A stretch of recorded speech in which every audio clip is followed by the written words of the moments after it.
Welcome to Talk to a President. My name is David, and we have a really special guest today. You'll never guess who it is. Let's bring him on. I mean, him, yeah. Let's bring him on. So we have How's it going? FDR, Franklin Delano Roosevelt right here. How you doing? Doing well. How about you? I'm chilling, Cool. Just another day of Talk to a President. Yep. Yeah, so let's jump right in. So, when you took office during the Great Depression, what was the first thing you thought needed to change? Well, I really looked around and thought this country needs a serious reset. So first thing I did, well, banks were collapsing. Families had nothing really. Faith in the government was gone. And so first thing I did, I shut down the banks and gave the country time to have a hard reset and gave the system a little, time out so we can clean it up. Yeah, really shut down that thing. Shut Tuah. So, okay, so next question. The New Deal was a game changer. And which part are you the most proud of, and why is that? I would have to say Social Security. I really believe that as you grow old, you shouldn't have to grow poor at the same time. And so just this idea of giving people as they grow older a little bit of help to, be able to live in this country, and just how difficult it can be to live in this country when you don't have a lot of money. Yeah. And I mean, it's still implemented today. So I think at the end of the day, it wasn't that bad of a thing. Yeah, that's a great answer. So, following up with that, many people today feel very powerless with how chaotic the world is. And what helped you stay hopeful when everything around you looked like it was about to fall apart? The depression and then the war. What really helped you stay hopeful? Yeah, good question. For me, hope isn't something you wait for. It's something you build. I surrounded myself with a lot of smart people. My cabinet was really, really well put together. I made bold moves, and I talked to the American people just straight on with my, fireside chats that I had. Even if things were bad, I always believed that they could get better. Yeah, that's a great answer. And that just really brings me into the next question.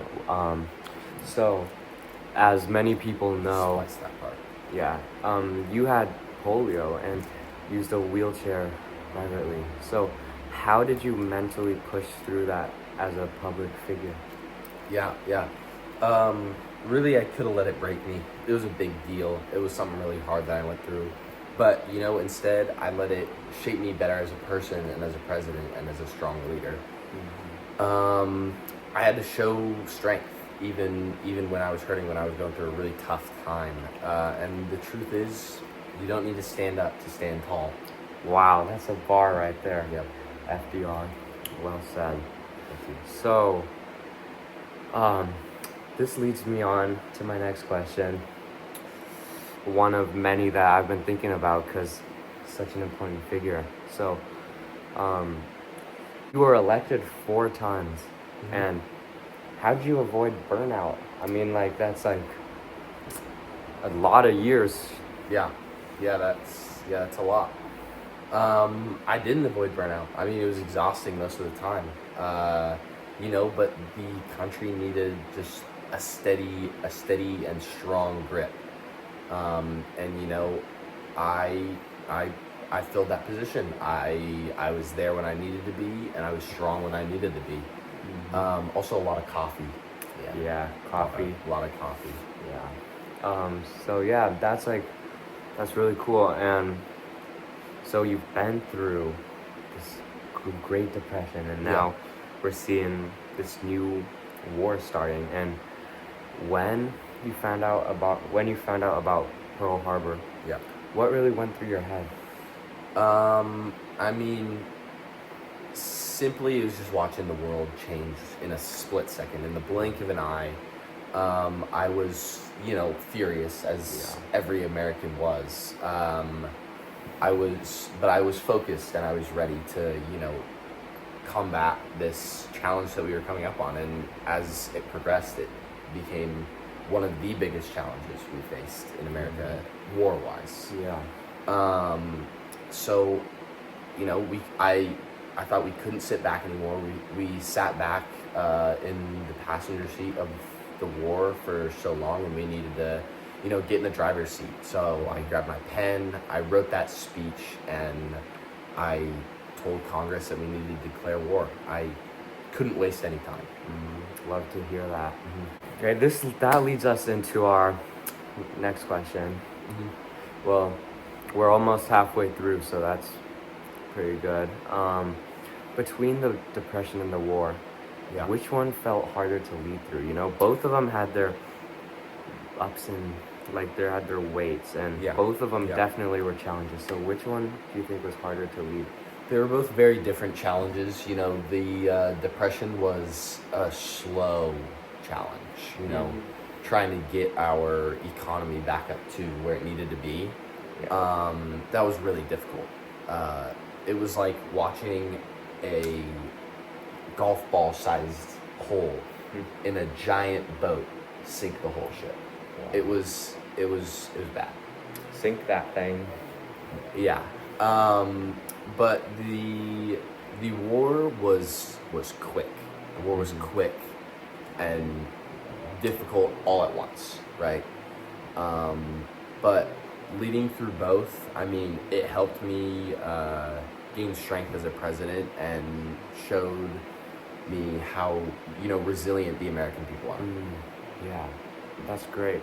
Yeah. And well, one other thing I was thinking about was I saw this article the other day when I was scrolling through Instagram on my phone. Right.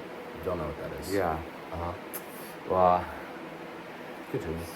you'd have to find out soon. It's an awesome app. And so I saw this post, right? And some people are saying that FDR had expanded presidential power too much. So the question I have is that some say that you have expanded your presidential power too much. So, but what's your take on that? Well, I wasn't going to sit around and watch the country go down in flames, right? I did what I had to.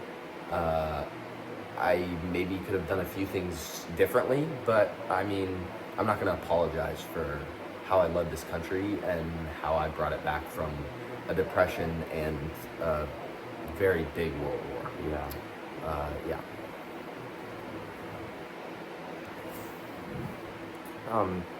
So now that we got most of the serious, more in-depth questions, now I got a little more lighthearted one. So of course. If you could DM, well, let me first explain to you what a DM is. If you could send a message, send a little direct, a little flirt or a little text, Of course. If you could DM any historical figure during the Depression, who would it be? Oh, that's a good one. That's a great question. Honestly, I would have to say Abraham Lincoln. I really admired him for his, grit and determination and strength. Definitely. And his ability to, keep the country together when both sides were like the same side of a magnet. They were just pushing as hard as they could away from each other. That ability to keep two opposite forces together was really impressive. That's probably who I'd message. Since this is Talk to a President, you already know what I'm about to ask him. So what would you text him? What would you slide in with? Oh, what would I text him? Something spicy? No, probably not. I'd probably, be like a little nonchalant, like, "Hey, Abe, what's up, man? Ooh. How did you keep the country together when half of it wanted to quit?" Yeah. Well, that's what I'd let me know. What I'd say. Yeah. Let me know if that works. Yeah. Yeah. And next question. So, if the New Deal were a playlist, Right. what would it be called? I don't know about playlist, but I think, the theme song of the New Deal would be 9 to 5 by Dolly Parton. Yeah, that's a great. It's a great song. Definitely encapsulates the whole era. Yeah. Okay, so last question. We know you made the New Deal. So many deals, can't even keep track of how many. And got to get the microphone out for this one. So, what's one deal that makes a man go crazy? Yeah. I probably have to say New Deal Tuah. Yeah. Yeah, New Deal Tuah. Fix that thing. Fix that thing.